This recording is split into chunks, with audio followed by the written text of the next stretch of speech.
भाई सबसे पहले तो आपका शुक्रिया कि आप जी डे वन से सब फैमिलीज को मिलिट्री से, क्योंकि मिलिट्री प्रेजेंट्स वो लोग हैं कि 9 मई से लेके जब से इन्हें शिफ्ट किया मिलिट्री के पास, तो सब लोगों ने जरा थोड़ा पीछे हटना शुरू किया। जो सिनेरियो था तब एक माहौल, डर का माहौल पैदा किया हुआ था। आप और सलमान अकरम भाई साहब सबसे पहले हमें लीड करने वाले, हमें रास्ता दिखाने वाले, क्योंकि सब लोग क्लूलेस थे, किसी को नहीं पता था। पहली दफा हमारी जिंदगी में, ये सब भुट्टो के दौर में या उससे पहले जो उतारा है, हमारी जिंदगी में हमने पहली दफा देखा कि मिलिट्री कोर्ट्स भी कुछ होती हैं और ये क्या करते हैं। अच्छा, सबसे पहले आपको एक चीज ऐड करता हूँ कि मिसिंग पर्सन सुनते थे क्या होते हैं। हम कुछ चंद फैमिलीज हैं पाकिस्तान की जिन्होंने ये चीजें खुद बर्दाश्त की, खुद देखा कि मिसिंग पर्सन की पेन क्या होती है। हमें नहीं पता, हमारे मेरे भाई दोस्त यहाँ बकाया जो हैं, उनके भाई, किसी का बेटा, किसी का हस्बैंड, सब लोग गायब रहे। कुछ बहुत लंबा अरसा किसी को नहीं पता कि जिंदा भी है या नहीं है, क्या उनके साथ टॉर्चर हो रहा है, क्या नहीं हो रहा। जैसे मेरी बहन फायजा ने बात की, हमें भी बिल्कुल इसी तरह 26 दिसंबर को पता चला कि मेरे भाई को और बकाया 7 लोग हैं, उनको सजाएं सुनाई गई हैं, और वो इसी तरह टीवी में पता चला। अच्छा, एक सबसे इंटरेस्टिंग चीज, हैदर मजीद को उन्होंने 2 साल की सजा दी। हैदर मजीद को जो वीडियो एक दिखा रहे हैं सबूत के तौर पर, वो वीडियो आज भी मैं अलनान आपको सबको बता रहा हूं, आज भी आप वो वीडियो, उनका कोई ऑफिशियल पेज हैदर मजीद का खोलें, ट्विटर पे, फेसबुक पे, वो वीडियो, लाइव वीडियो वहां पे 10 मई को लगी हुई है। 10 मई की live video jail road office की है, ना कि वो। नहीं, वो तो तैमूर, वो तो बात होगी ना कि सबूत इनके पास जी, कोई भी नहीं है। मैं चाह रहा हूँ कि कोई बिल्कुल। ऐसा पहलू जो आप जिस पर बात अच्छा, करना चाहिए जो पहले से नहीं है, क्विकली सिर्फ हाँ, उसके ऊपर प्लीज। आते हैं कि फैमिलीज को जिस तरह बात की कि यहाँ पर जेल में शिफ्ट करने का मकसद था कि फैमिलीज को इजी करेंगे और जो अंदर लड़के हैं उनको इजी करेंगे, जबकि यहाँ पर आने से मजीद सख्ती स्टार्ट हो गई। आप देखें कि वहां पे छोटे बच्चे आते हैं, वो अपने वालिद, जिनके अंदर उनके बच्चे बंद है, उनके बाप बंद है अंदर, वो अपने बाप को आवाजें दे रहे होते हैं वहां पर। एक दर्दनाक कहानी है। आप वहां पर आके महसूस करें कि क्या पेनफुल वो चीजें होती हैं, इस तरह फैमिलीज एक दूसरे को देख रहे होते हैं। दूसरी बात, अभी भी जेल मैनुअल के अंदर हमें उन्होंने डाला हुआ है कि सिर्फ फैमिली में से जो ब्लड रिलेशन है हम लोग जाके सर मिल सकते हैं। बकाया वहां पर और भी हमारी तरह, हम तो चले मिलिट्री के कैदी, उन्होंने कह दिया वहां पर जेल के अंदर, कोट लखपत जेल में और भी बहुत से कैदी बंद है, उनकी फैमिलीज, उनके दोस्त, रिश्तेदार, सब लोग आते हैं लोगों को मिलने के लिए। हमारे लिए क्या किया जाता है कि लाइनों में खड़ा करके हमें तसल्ली से चेक करते हैं, हमारे से क्वेश्चनिंग होती है, पूछते हैं आपके बाप का नाम, आपके दादा का नाम, आपकी वालदा का नाम, मतलब इस तरह से एक इन्वेस्टिगेशन ठीक है स्टार्ट होती तैमूर, है जो भी देखिए नया ये बंदा चीज तो जी कोर्ट में, एक तैमूर, ये चीज सुप्रीम कोर्ट में जी, उठाई थी हमने। उन्होंने यही कहा था बिल्कुल, कि हमें बताएं, सेशन जज के पास चले जाएं, ये वो नहीं कर सकते। यस, जेल मैनुअल अब आप पे एप्लीकेबल है, आपके भाई पे और बाकी लोगों पे। तो अगर ऐसी बिल्कुल। बात है तो आप फौरन सेशन कोर्ट में जाएं, वहां सलमान साहब, ऑर्डर लें, मैंने उस पर अमल सेशन नहीं कोर्ट होता में तो आगे जाएं। ऑलरेडी जो है ना, वो सेशन कोर्ट में चले गए हैं। नसीम विरक साहब सेशन जज है, उनसे मुलाकात, उनसे चल रही है सारी चीजें। चलो ठीक ठीक है। है। मेरा ना एक सवाल मेरा भी है, और वो पार्टी के हवाले से, क्योंकि सेक्रेटरी जनरल भी आप जमात के, मैं ना इस एक वजह से मैं आखिरी चाहता सिर्फ हूँ फायजा। एक आखिरी ऐड कर दूंगा भी, उसके बाद आप जी करें। जी, बात करें।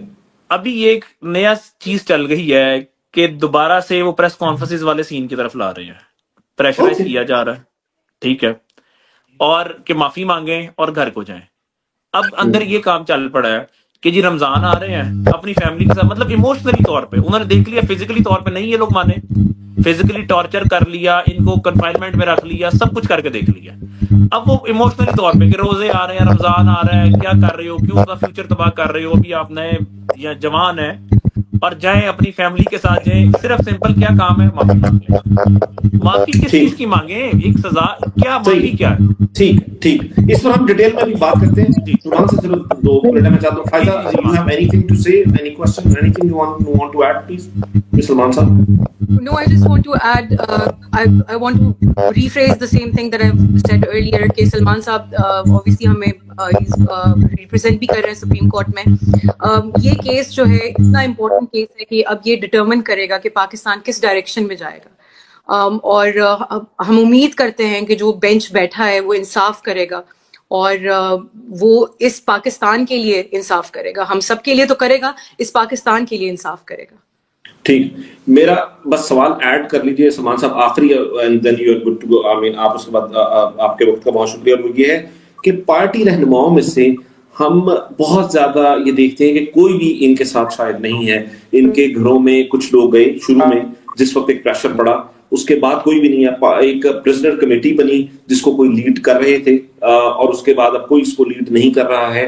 ये किसी भी लीडरशिप में से किसी के साथ भी राब्ते में नहीं है, या कोई लीडरशिप इनके साथ राब्ते में नहीं है। कुछ और नहीं कर सकते, कम से कम एक वो जो साथ खड़े होने वाली चीज है उसमें भी कोई भी इस वक्त ऐसा नहीं है कि जो इनके साथ खड़ा हो। If you can hear us Salman Sahab, and you are on mute, if he joins us again.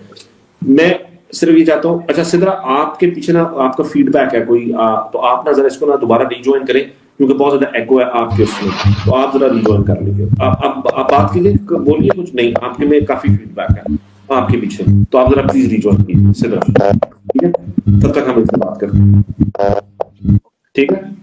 Okay, thank you. अच्छा मैं ना फायदा, जहां आपने आखिरी बात की थी ना, वहां से इस बात को आगे लेके जाना चाहता हूँ। मैं नवाज साहब से पूछना चाहता हूँ, ये जो मैं दोबारा समझना चाहता हूँ इस मेस वाली बात को, मेस का बिल क्लियर करने वाली बात को मैं दोबारा समझना चाहता हूँ। Is this for all the prisoners there? They have to pay for their own food or something? How does it work exactly? मैं ये सब जानना चाहता हूँ। और बाकी लोग कैसे ये पैसे देते होंगे अगर ये ऐसा है तो? नहीं, ये जहां तक मुझे मालूम है ये बाकी सबके लिए नहीं था।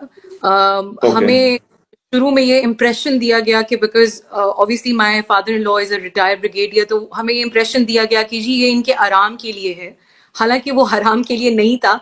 It was total solitary confinement. So and so के जैसे कि मैंने कहा कि जो इंसान उनको खाना देने आता था, he was not allowed to say सलाम बैक टू हिम। उनके पास कोई टेलीविजन, ऑब्वियसली जैसे बाकी सबके पास, कोई टेलीविजन, कोई अखबार, कोई चीज अलाउड नहीं थी। ह्यूमन कांटेक्ट उनका होता था, वही वीकली मीटिंग जो सबके होती थी। टोटल कन्फाइनमेंट थी। जो कमरे की खिड़की थी उसके आगे भी उन्होंने एक पर्दा लगाया हुआ था कि ताकि वो बाहर भी ना देख सकें। So it was just 4 walls and a bed and a table and him for the whole week. और तो इस जो कंडीशन में उन्होंने रखा हुआ था उसका वो हमसे बिल लेते थे हर महीने। और अच्छा, ये मतलब सहूलत दे रहे थे अपनी तरफ, वो हमें सहूलत दे रहे थे कि जी ये आपको सहूलत दी जा रही है। तो जिस दिन इनकी कन्विक्शंस अनाउंस हुई 26 को, हमें शक पड़ा कि आज अनाउंस होंगी, because at 7 AM in the morning we got a call saying कि आप मेस का बिल क्लियर करें। हमने उनको ये पूछा कि ऐसी क्या वजह है कि सुबह 7 बजे आपको मेस का बिल क्लियर करने की जो है वो आफत आन पहुंची है। तो उन्होंने कहा कि जी वो जेल शिफ्ट हो गए हैं और बस आपको खुद ही पता चल जाएगा। तो हमने कहा कि अच्छा जेल शिफ्ट हो गए हैं तो उनकी चीजें, कन्विक्शन क्या हुई है, कोई डिटेल बताइए। हम भाग नहीं रहे हैं, हम ऑब्वियसली मेस का बिल भी क्लियर कर देंगे, लेकिन उनकी हर बात का जवाब यही होता था कि जी आपको खुद पता चल जाएगा। एंड लाइक एवरीबडी एल्स हमने सब ने टेलीविजन ऑब्वियसली ऑन कर दिया सुबह सुबह कि किसी भी वक्त कन्विक्शन अनाउंस होगी। और जैसे सब पूरे मुल्क के साथ हमने कन्विक्शन जो है वो सुनी।